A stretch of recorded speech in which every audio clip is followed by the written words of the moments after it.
ಓಂ ಸ್ಕಂದ ಮಾತಾಯೈ ನಮಃ. ನಿತ್ಯಭಕ್ತಿ ಕಾರ್ಯಕ್ರಮಕ್ಕೆ ಸುಸ್ವಾಗತವನ್ನು ಕೋರುತ್ತಾ ಇಂದು 5ನೇ ದಿನ ಸ್ಕಂದ ಮಾತಾ ದೇವಿಯನ್ನು ಆರಾಧನೆ ಮಾಡ್ಕೊಳ್ತಕ್ಕಂಥ ಪರ್ವ ದಿನ.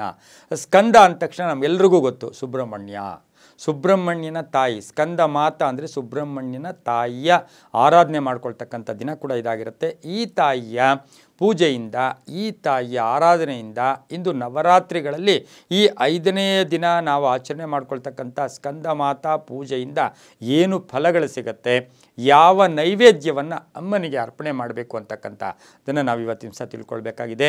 ಸ್ಕಂದ ಮಾತಾ ಅಂತ ಹೇಳಿದ್ರೆ ಷಣ್ಮುಖನ ಸ್ಕಂದನ ತಾಯಿ ಕೂಡ ಇದಾಗಿರುತ್ತೆ. ಎಲ್ಲವೂ ಕೂಡ ಪಾರ್ವತಿ ದೇವಿಯ ವಿಧ ವಿಧವಾದ ರೂಪಗಳೇ ಆಗಿರುತ್ತೆ. ಎಲ್ಲವೂ ಕೂಡ ಶಕ್ತಿ ದೇವತೆಯ ವಿಧ ವಿಧ ರೂಪಗಳು.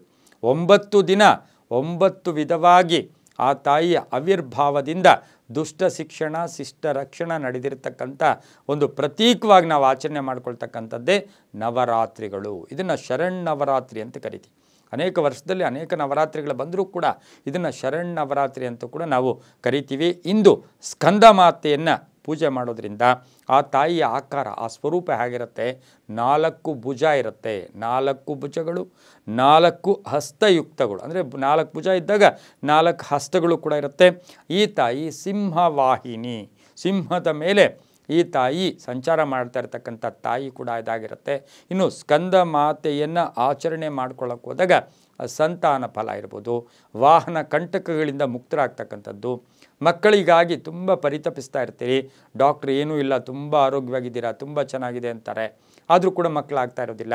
ಇನ್ನು ವಿವಾಹ ಮಾಡ್ಕೊಂಡಿರೋ ಟೈಮ್ ಚೆನ್ನಾಗಿದೆ, ಯೋಗಗಳಿದೆ, ಆದರೂ ಕೂಡ ಮಕ್ಕಳ ಒಂದು ಭಾಗ್ಯ ಸಿಗ್ತಾ ಇಲ್ಲ ಅಂತಕ್ಕಂಥವ್ರಿಗೆ ಈ ತಾಯಿಯ ಆರಾಧನೆಯಿಂದ, ಈ ತಾಯಿಯ ಪ್ರಾರ್ಥನೆಯಿಂದ, ಈ ತಾಯಿಯ ಅನುಗ್ರಹದಿಂದ ಮಕ್ಕಳ ಸಂತಾನ ಯೋಗ ಕೂಡ ಇರುತ್ತೆ. ಸರ್ವಂ ಜಗತ್ಸರ್ವಂ ದೈವಾಧೀನಂ.